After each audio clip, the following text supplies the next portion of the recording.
Philly is planning on shutting down 23 public schools, which is a complete and utter disaster. They're actually going to decrease the amount of public schools in Philly by 10%. And the reason why they're doing so is because, well, it turns out that they just don't have the money.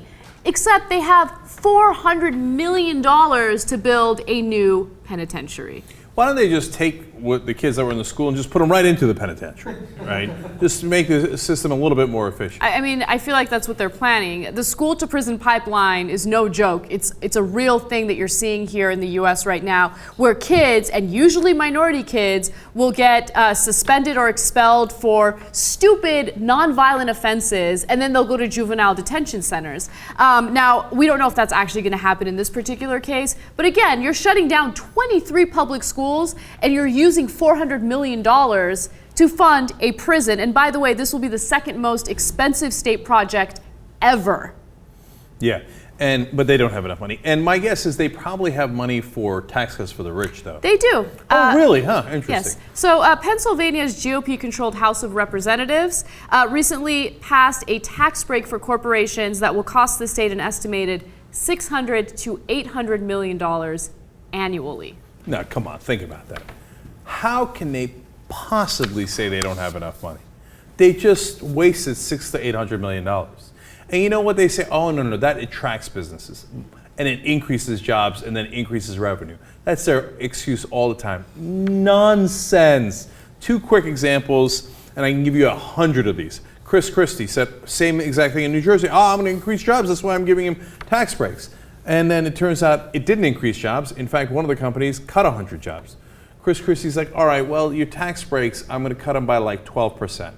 Okay, so you're still going to get tens of millions of dollars in tax breaks. But why? They cut jobs. They did the opposite of what you claimed they were going to do. Because it doesn't matter. The corporations are the ones that fund the politicians, so they're going to take everything from our kids and they're going to hand it over to the corporations. Second example is from Pennsylvania. That same Republican governor said, oh, well, if we've got to do fracking and give them incentive to do fracking in Pennsylvania, otherwise they'll go to do fracking in another state.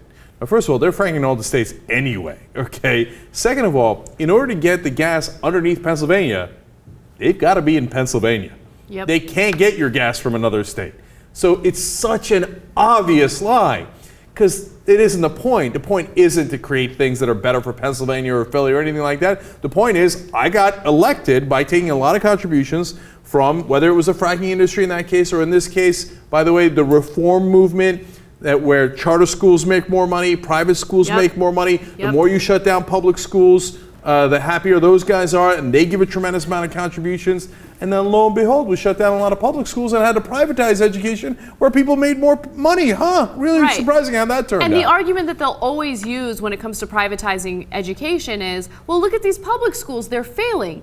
Yeah, you know why they're failing? When you shut down 23 schools in the district and you force the students to go to other schools and you have overcrowded classrooms, yeah, it turns out that the education isn't as effective.